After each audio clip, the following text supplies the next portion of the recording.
Halo teman-teman, satu langkah sukses. Kali ini kita akan membahas sesuatu yang sangat penting di era modern ini, yaitu perbedaan antara orang yang malas dan orang yang disiplin. Bagaimana kita bisa mengatasi rasa malas yang sering datang? Yuk, kita mulai. Kamu pernah nggak merasa kalau orang yang malas dan orang yang disiplin itu sebenarnya punya kebiasaan yang sama? Kebiasaan ini nggak bisa lepas dari kehidupan kita sehari-hari, terutama di zaman modern seperti sekarang. Kebiasaan itu adalah rasa malas. Yup, rasa malas adalah hal yang sangat manusiawi. Setiap orang pasti mengalaminya. Tapi bedanya, orang yang disiplin tahu bagaimana mengatasi rasa malas itu. Mereka tetap melakukan tugas mereka meskipun mereka malas.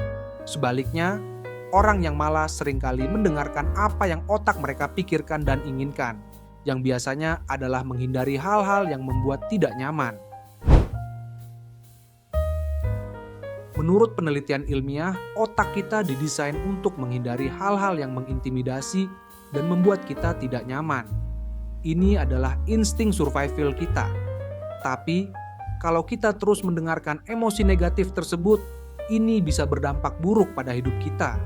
Sebagai contoh, alasan banyak orang kecanduan hal-hal seperti pornografi adalah karena mereka belum punya kontrol penuh terhadap otak mereka.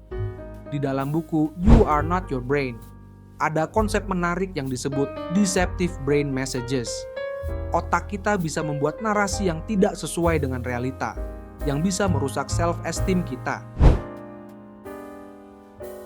Salah satu konsep penting yang harus kamu pahami adalah bahwa kamu tidak bisa 100% percaya dengan apa yang otak kamu katakan.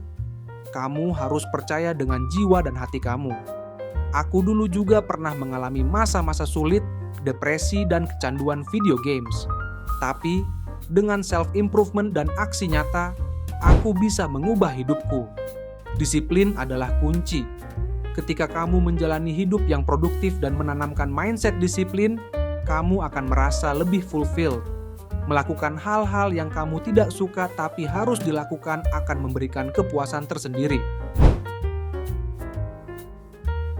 Perspektif adalah hal yang sangat penting. Carol Dweck, seorang psikolog, mengatakan bahwa otak kita itu neuroplastis, yang artinya bisa beradaptasi dengan situasi apapun asalkan kita belajar dengan konsisten. Jika kamu pesimis dari awal, otak kamu akan shut down dan kamu tidak akan bisa belajar hal baru. Jadi penting sekali untuk punya perspektif yang positif dan terbuka terhadap pembelajaran. Aku dulu adalah seorang yang sangat insecure, merasa tidak berharga. Tapi, aku menggunakan masa lalu yang buruk itu sebagai motivasi untuk berubah. Aku melihat foto-foto masa laluku yang buruk sebagai dorongan emosional untuk tidak kembali ke masa itu. Kamu harus paham bahwa dalam hidup ini, rasa sakit itu tidak bisa dihindari. Kamu bisa memilih untuk sakit sekarang dengan bekerja keras dan menghadapi ketidaknyamanan, atau menundanya dan merasakan sakit yang lebih besar di kemudian hari.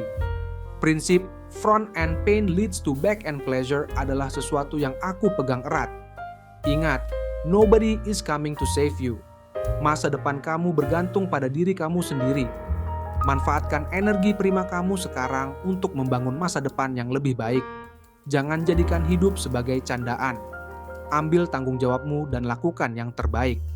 Jadi teman-teman, itulah beberapa cara untuk melawan rasa malas dan menjadi lebih disiplin.